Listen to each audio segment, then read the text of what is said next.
Good afternoon বন্ধুরা। আজকের ব্লগটা শুরু করতে আমার একটু দেরি হয়ে গেল, ব্লগ প্লাস রান্নাবান্না, কারণ সকালের অনেক কাজ আসলে খুব তাড়াতাড়ি করতে হয়েছে, যে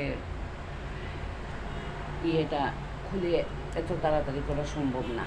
তাই এখন থেকে আমি ভিডিওটা শুরু করলাম, তারপরে রান্না শুরু করব। দুটোই একসাথে আমি দিয়ে দিই, আপনারা দেখতে থাকুন এবং ভালো লাগলে একটা লাইক কমেন্ট সাবস্ক্রাইব করে দিবেন। আজকে অনেক ফুল পেয়েছি, রয়ে গেছে ছাদে অনেকগুলো, কিন্তু আমি কিছু তুলে নিয়ে এসেছি। এইগুলাকে সুন্দর একটি কালার, ভালোই লাগে। জবা ফুল, রঙ্গন, নাকচাপা, এটা একটা জবা, সাদা করবি,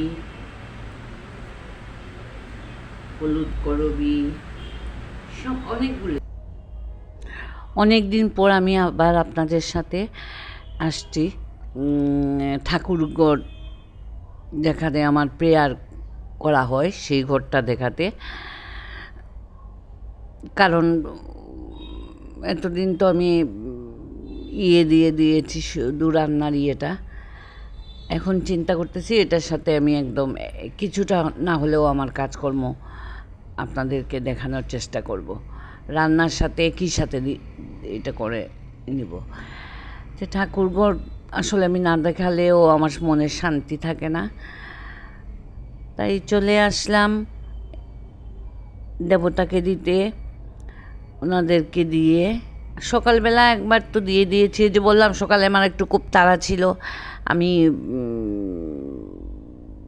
ভিডিও অন করে যে করব সেরকম সময় আমার হাতে ছিল না, সেজন্য এখন আমি অন করে আমি আপনাদের সামনে দেখাচ্ছি।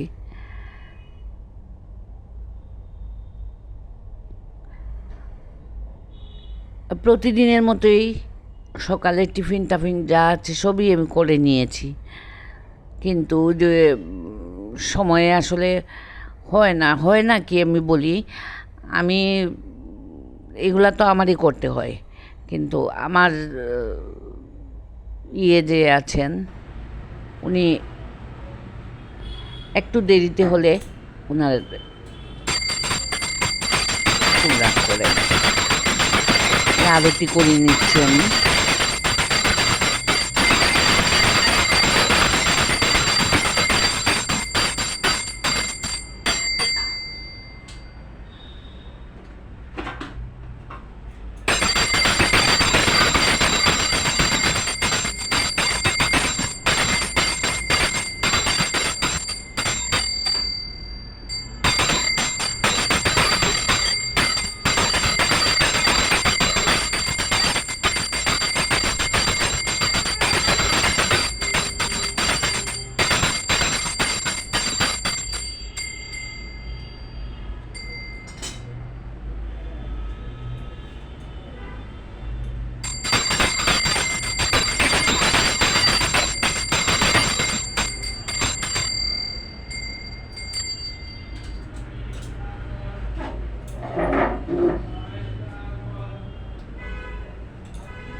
চলে আসলাম, আজকে বড় মাছের শুটকি রান্না করব। বড় মাছ বলতে কিন্তু এটা সামুদ্রিক মাছ, এটা আইর সামুদ্রিক মানে হয়তো সম্ভবত এটা আইর মাছ, নতুবা মানে এক কথায় সামুদ্রিক মাছই এটা রান্না করব।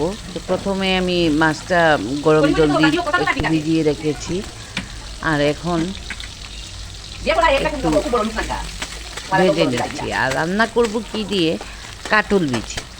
কাঁঠালের বিচি, আর এদিকে একটু মিশার জন্য একটা আলু দিয়েছি। এই মাছ শুটকিগুলা গরম জল দিয়ে ভালোভাবে ধুয়ে ভেজে এখন তুলে রেখে দিচ্ছি, আর একদম মাংসর মতো করে রান্না করব। আর খেতেও আসলে আমি তো বয়সটা পরে দিচ্ছি, খেতেও খুব ভারী স্বাদ হয়েছে। এখানে দিয়ে দিচ্ছি দেখেন গরম মশলা, দারচিনি, এলাচি, তেজপাতা আর পেঁয়াজ কুচি কুচি করে কাটা। ওইগুলা কিছুক্ষণ করে নিই, কষিয়ে নিই। তারপরে পেঁয়াজ বাটা আর রসুন বাটা দেব। এই যে পেঁয়াজ বাটা দিয়ে দিলাম,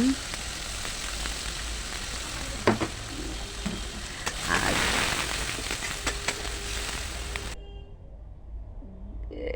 এটা ভালোভাবে কষাতে হয়।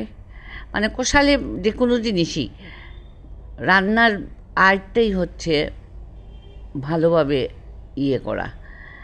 রসুন দিয়ে দিলাম, পেঁয়াজ কুচি, পেঁয়াজ বাটা, রসুন দিয়ে দিলাম। তারপরে এখন দিয়ে দেব এই কাঁঠাল বিচিটা। আসলে আমি একটু সিদ্ধ করে নিয়েছি, ওইটা আমি বলতে ভুলে গেছি। সিদ্ধ করে রেখেছি আমি, প্রেসার কুকারে দিয়ে একটু সিদ্ধ করে নিয়েছি, কারণ বিচি তো ওটা সিদ্ধ হতে সময় লাগবে। আর এখন দিয়ে দিব কষানোর মধ্যে শুটকিটা, কারণ বড় মাছের শুটকি সামুদ্রিক একটু থাকে, শক্ত, এটারে করতে লাগে। তার মধ্যে কাঁচামরিচ দিয়ে দিলাম, আর হলুদের গুঁড়া আর মরিচের গুঁড়ো, এ দুটোই দিলাম। আর কোনো না, জিরা, ধনিয়া, শস্য, এগুলা কোনো কিছু না। আমি এরকম শুটকিতে আমি এই বড়া করলে আমি শস্য বাটা একটু দিই, আর না হয় দেই না। এই দেখেন দিয়ে দিচ্ছি বড় মাছের শুটকি যেটা, এটা সিদ্ধ হতে সময় লাগবে, কারণ ভেজেছিও, আবার এগুলা সিদ্ধ হতে সময় লাগে।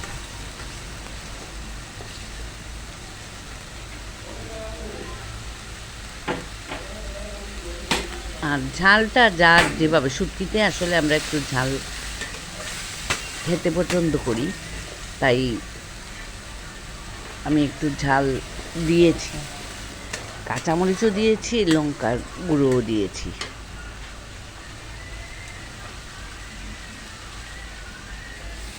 আর জল দিয়ে আমি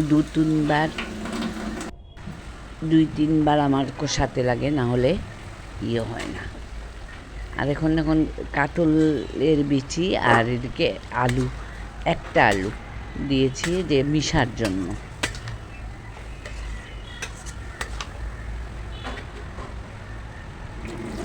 আর এদিকে বড় মাছের শুটকিতে এমনিতেই একটু নুনটা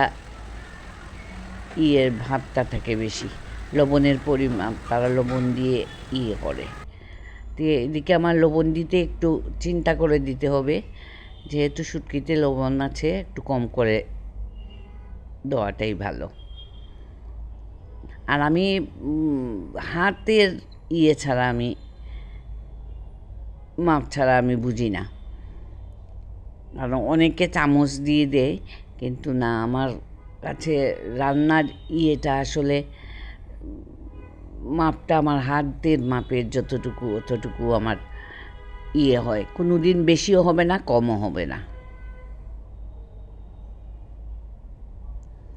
এখন শুটকিটা দিয়ে গরম জল করে নিয়েছি, কারণ সবগুলো সিদ্ধ করা আছে, তো গরম জল দিয়ে টকবক টকবক করতেছে। আর এরপরে আমি একটু গরম মশলা গুঁড়ো দিয়ে দিলাম, পুরো দমে মাংসর মতো। মাংস যেভাবে স্বাদ খেতে লাগে ঠিক এইভাবে।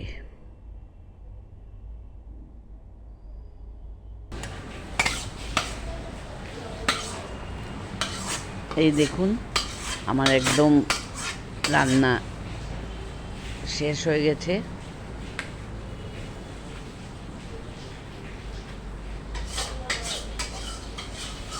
এভাবে আপনারাও একদিন রান্না করে খেয়ে দেখবেন। কাঁঠালের বিচি, এখন তো কাঁঠালের বিচি প্রচুর পাওয়া যায়, দিয়ে বড় মাছের শুটকি দিয়ে খেয়ে দেখবেন, খুব টেস্টি হয়।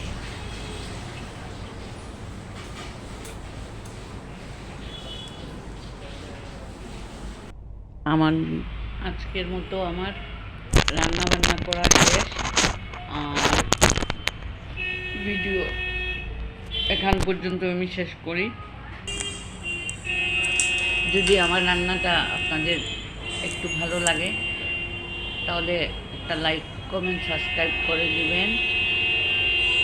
আর একদম রাস্তার ধারে বাসা, ভয়েস দেওয়ার মতো কোনো উপায় নেই। গাড়ির শব্দ, রিক্সার শব্দ, অ্যাম্বুলেন্সের শব্দ, সব কিছু শব্দ শুনে আপনারা আমার ইয়েটা একটু করে নেবেন। আর ভালো লাগলে একটু বললাম লাইক, কমেন্ট, সাবস্ক্রাইব করে নেবেন। আজকের মতো এখানেই শেষ করলাম। হ্যালো বন্ধুরা।